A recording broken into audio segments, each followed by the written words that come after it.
ሰለሞን ደሬሳን በጨረፍታ ምንጫችን ደቦ 60 ደራሲያን ቅጽ 1 አርቶት በእንዳለ ጌታ ከበደ ሰለሞን ደሬሳን በጨረፍታ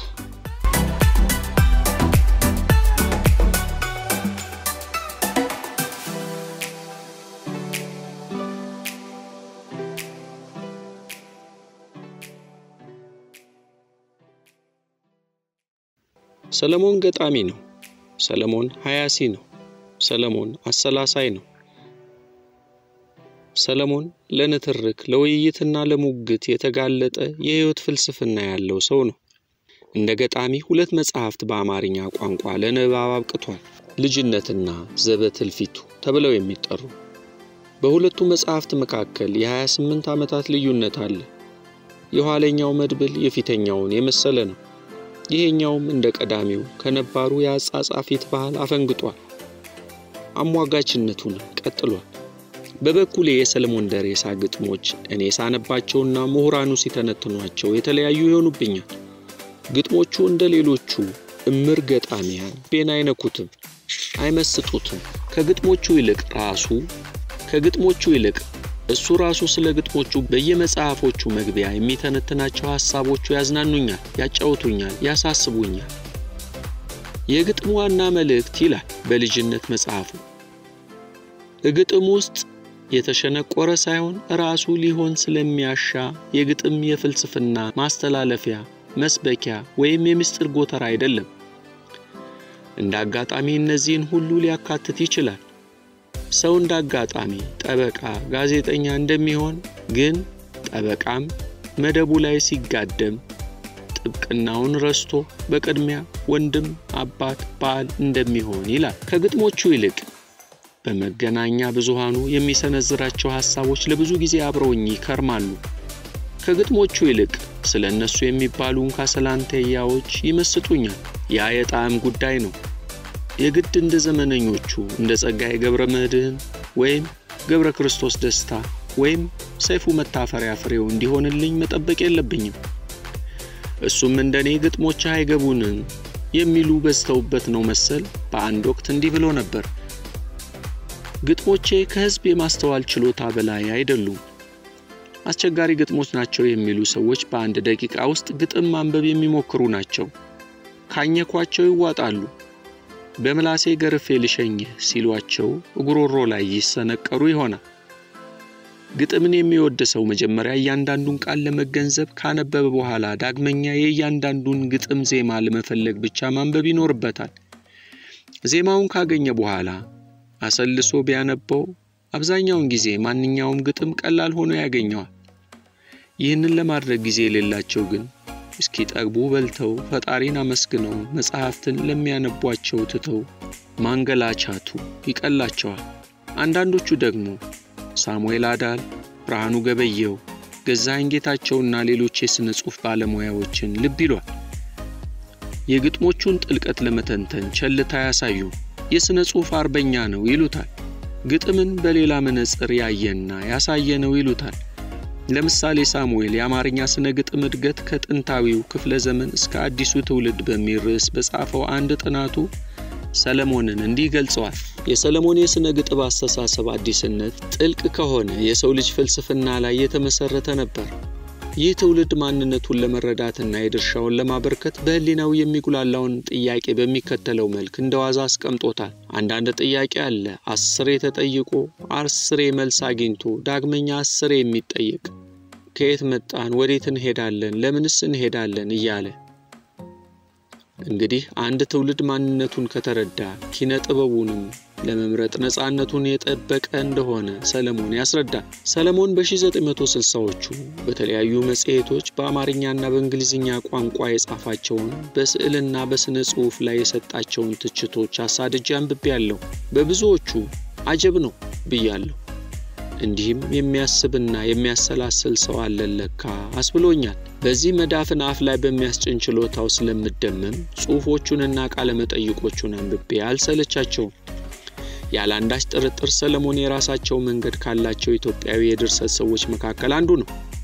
ልቡን ነው የሚከተለው፣ የነፍሱን ጥሪ ነው የሚያዳምጠው። በአካል ባላውቀው የሱ ጓደኞች ከነበሩ ከነስብሐት ገብረ እግዚአብሔር፣ አስፋው ዳምጤ፣ ተስፋዬ ገሰሰና ሳህለ ሥላሴ ብርሃነ ማርያም ጋር ስናወጋ እንደተረዳሁት ሰውየው የሚኖረው የሚጽፈውና የተሸፈነ የተጋረደ ሕይወት የሌለው አይነት ሰው ነው። በደጋፊዎቹ የብራቦ ፉጨት አይሰክርም፣ በነቃፊዎቹ የጅራፍ ጩኸት አይበረግግም። ቢበረግግ ኖሮ ያኔ እሱና ዳኛቸው ወርቁ ይዘውት የመጡትን የአጻጻፍ ስልት ላይ አቤ ጉበኛ ጎብላንድ አጭበርባሪው ጦጣ የሚል አነስ ያለች ተሳላቂ ድርሰት ሲጽፍ ደንግጦ ካፈንጋጮች ዓለም ራሱን በነጠለ ነበር።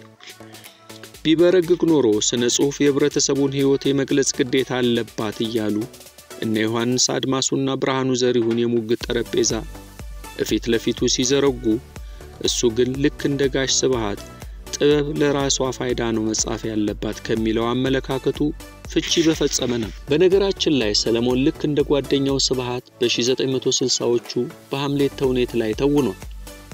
በዚህ በዊሊያም ሼክስፒር ተጽፎ በጸጋዬ ገብረመድኅን በተተረጎመው ዘመናዊ ሽሬ ተውኔት ውስጥ የተወነው ደግሞ የሐምሌትን አባትን ጣረ መንፈስ ወክሎ ነበር። ሰለሞን የእንግዳ ሐሳቦች ጌታ ነው፣ ተሟጋች ነው።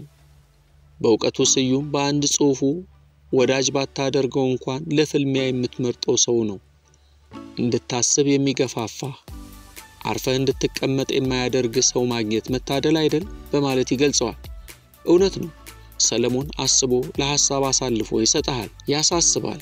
እንዲህ እያለ የኢትዮጵያ ታሪክ የመጣው ሁሉ አማራ የገዛ እንደሆነ ሌላው ቁልቁል ይዞ፣ ትግሬ የመጣ እንደሆነ ሌላውን ቁልቁል ይዞ እያልን ይህንን ስንት ሺህ ዓመት ነው የምንደጋግመው? ምን ያህል እንለያያለን? ዘር በመቁጠር ደረጃ እኔ ምንም ችግር አይታየኝም። ምክንያቱም በራስህ ለመኩራት መጀመሪያ በአባትህና በእናትህ መኩራት አለብህ። እሱን እንደ ምግብ በልተኸው ነው አንተ በራስህ መተማመን የሚመጣው።